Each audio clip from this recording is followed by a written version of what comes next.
What's up guys, Billy here, and today I wanted to walk through all of the gear that I use to make the YouTube videos on this channel that you watch. Now I don't claim to have the coolest gear or even the most gear. This is just all the things I've accumulated over the past year since I've started making YouTube videos. If you're someone like me, you'll probably like watching a video like this, as I am a total gearhead and love to see what other people use. Now first of all, I'm going to do a quick overview of everything that I have. I've actually got it all sitting behind me on the ground. I don't know if you guys can see it. I've got it laid out pretty nicely. So I'll do a quick overview, and then after that I'll come sit down and show you the product really quickly, or the thing that I use, the piece of gear or equipment, and tell you what I use it for and why I use it. So I guess the first thing I'll show you is the camera and lighting setup that I use. I figured I was going to hold up a mirror and show you guys, but that might be a little bit too tough, so I'll just record with my iPhone and sync up the audio in post. So first of all, here we have the Panasonic G7. This is the main camera that I use. Sometimes I use the iPhone 7 Plus that I'm using right now, but the Panasonic G7 shoots in 4K, and it was on the budget side, so I really like it. Holding that up, I have a Joby GorillaPod, and this thing is so versatile, you can really put it anywhere. And propping that up, I have like a stack of business cards in a box and a baseball. So that's pretty funny. I just use that to pretty much elevate it. And then up top, I have the Rode Video Micro as the microphone that I use for most of these videos. And the lighting setup is very basic. I use two desk lamps that are kind of pointed towards me.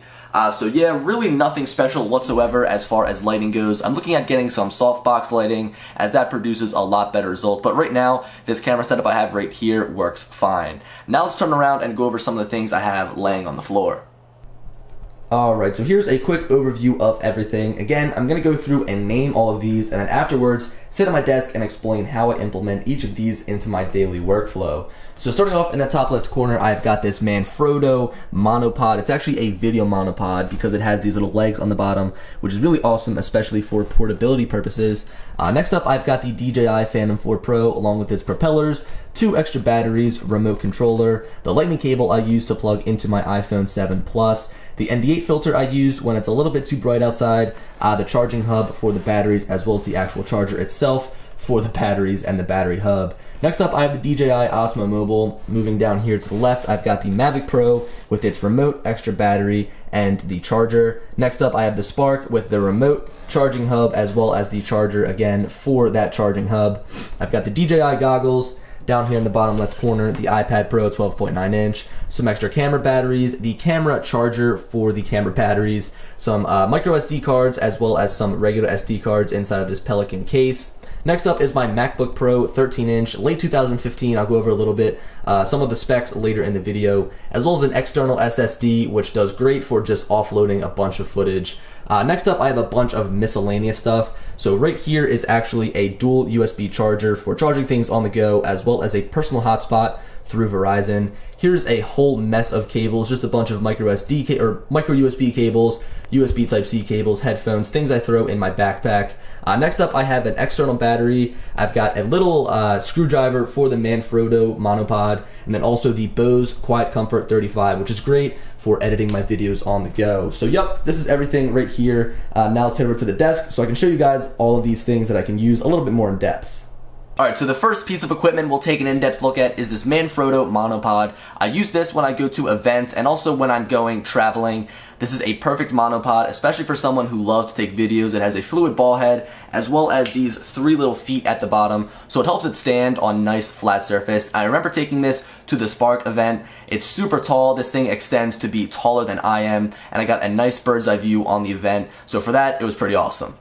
The next piece of equipment is by far my favorite. You guys probably already know what it is, the Phantom 4 Pro. Now I got this to basically replace my Phantom 4. I wouldn't have done that if it didn't come with an upgraded camera. Footage is basically everything to me, the quality of footage. So when I saw that it was going to shoot 4K at 60 FPS and had a 20 megapixel sensor, I just knew that this was the drone for me. So I sold the Phantom 4 and I got this. Now, not only do I take this with me basically everywhere I go, everywhere that I travel, to take all the footage that you see, all the aerial footage and aerial photography, but I also use this to make videos on to show you guys how to fly drones, how to use a drone, and also some of the firmware updates that come along with it. The next piece of gear that I have is the DJI Osmo Mobile, and I bought this to use in coordination with the iPhone 7 Plus. I figured I'd save a couple of bucks and use the 4K camera on the iPhone 7 Plus rather than purchase the regular Osmo. I think that at the end of the day, I wish I would have purchased the regular Osmo just because it has better camera quality. But if you're looking to save a couple of bucks, definitely go ahead and try to pick up the Osmo Mobile as it produces great, smooth footage, and I use this a lot when I go traveling. Next up is the MacBook Pro, and I use this for two things. So first of all, whenever I travel and I've got limited space and I can't bring the Phantom 4 Pro backpack, I'll bring the MacBook. It's basically the size of a water bottle and can really fit into any backpack that you need. I also purchased this so I can make tutorial videos on it. Of course, I run a drone channel, and the reason, or at least one of the reasons I have a lot of the drones that I do, is just simply to make tutorial videos for you guys and learn how to fly them. Now, of course, the next thing that we have on this gear tour is another drone, the DJI Spark. This is the last drone I'll have to show you guys. Don't worry, I'll kind of mix things up in a couple of minutes here. But I basically purchased this strictly for tutorial videos, just to make content for my channel. I know that that sounds pretty dumb. I've already got all of these drones, but I went out and bought the Spark just so I could show you guys how to fly it, how to use it, and I thought it was going to be a very big and popular drone, so I figured I would jump on that train and figure out just what it's all about. And I'm really glad I did, because I ended up actually liking it more than the MacBook Pro, which might sound crazy. I know it only has a 1080p camera, doesn't even have the same amount of flight time, but this little thing can move. It is just so awesome and so much fun flying the Spark. The next piece of gear goes in coordination with all of these drones, and it is the DJI goggles. Now, my original impression of these things were that they were awesome. I used them for about 2 or 3 weeks, basically non-stop, during my review period. And then after that, or since then, I guess, they've spent a lot more time sitting on the shelf than on my head, which is a lot to say because these things were very expensive. At the end of the day, would I spend the money again? Probably not. I maybe would have left it to other people to, make their review videos and stuff like that. But at the end of the day, I think I am happy I got to experience the first iteration of DJI goggles, as I'm sure they're going to be coming out with more down the line, and hopefully they're going to make them smaller, because that is like the biggest trade-off. They're just so big. That's what she said. Alright, so moving away from DJI, the next thing we have on the list is the Apple iPad Pro 12.9 inch. And I use this a lot more for school-related things. I've got the Apple Pencil, which makes taking notes so easy, especially having all of my notes on one device. Again, it is super helpful rather than carrying around a bunch of notebooks. But other than that, I bring this with me basically everywhere I go. It is perfect for traveling. It is super lightweight, super thin, and I use it in coordination with this little dongle. Of course, dongle life. It goes lightning to SD card, and it's perfect for editing videos as well as editing pictures on the go. Now, to record all the footage from my camera, as well as the drones that I'm using here, I use SanDisk Extreme Plus micro SD cards and SD cards. They look like this. They're very small. I'll include a picture and also, of course, link down in the description. These are very fast cards with read and write speeds of around 90 megabytes per second. And I got these because I kept getting writing errors on my Phantom 4 Pro as well as my camera. And if you're recording in a high resolution and high bitrate, you're going to get these errors if you don't have a very fast card. To keep my micro SD cards and my SD cards safe, I use a Pelican case. It is very inexpensive. I believe it's around $20, and it gives me some peace of mind as I know all of my little SD cards are going to be safe and also won't get lost, because it's going to be a lot harder to lose this big thing than a little micro SD card that's this big. Now, as far as the computer that I use to basically do all of my work on, it is a MacBook Pro 13-inch late 2015 edition. I believe that it has an i5 processor, 8 gigabytes of RAM. I'll put some of the specs up on the screen for you guys to see, but this thing really does a good job at handling 4K footage, raw photos, doing everything that I needed to do. But I've noticed it's getting a little bit slower, so I think I'm going to upgrade to a 15-inch MacBook Pro coming soon. I need to save up a little bit more money, as those things are very expensive, but I know that buying one of those is really going to cut down on my time of editing and doing all of that stuff, just because this thing sometimes can take a really long time to render out footage.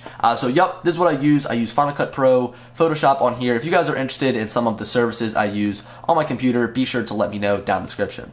Now, although I am in love with this computer and it really does get the job done, the one downside to it is the size of the hard drive. It is a 512 gigabyte SSD, and although that may seem like a lot of storage, it really isn't when it comes to storing 4K footage as well as raw photos. So because of that, I went out and bought the SanDisk Extreme 500 SSD. It is 480 gigabytes, and it is blazing fast. It is also very lightweight, it's very durable, very rugged, so I use this for basically offloading a bunch of footage onto and then editing. The second to last piece of gear that I'll be talking about is the Anker PowerCore 26800.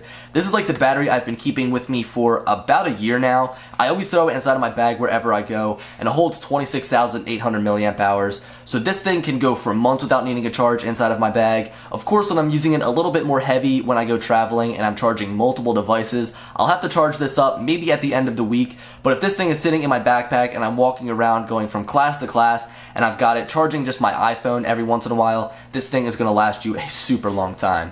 The final piece of gear that I have are the Bose Quiet Comfort 35s. These things are downright amazing. I went from earbuds to using these, and it's like total night and day. I love the Bluetooth feature. Being able to listen to music from my phone wirelessly is great. I hate wires. Also, I use this for editing, and they're totally noise canceling, so I can always get the most precise audio levels on my videos, whether I'm editing a little short movie with music or I'm also just editing one of these videos where I'm talking to the camera. It has excellent battery life. In fact, I bought these about a month ago, and I still have not had to charge them, which is crazy. They're on like 40% battery. So anyway, these things, they're awesome. Bose Quiet Comfort 35s, and I use them for editing all of the time. But guys, that wraps up this gear tour. If you guys want to check out any of the products that I featured, be sure to check the links down in the description, as it'll be able to take you to the exact thing that I showed off, as some have different variations. Like the Anker PowerCore, there's a ton of these. But guys, hope you enjoyed the video, and as always, I'll talk to you later. Peace.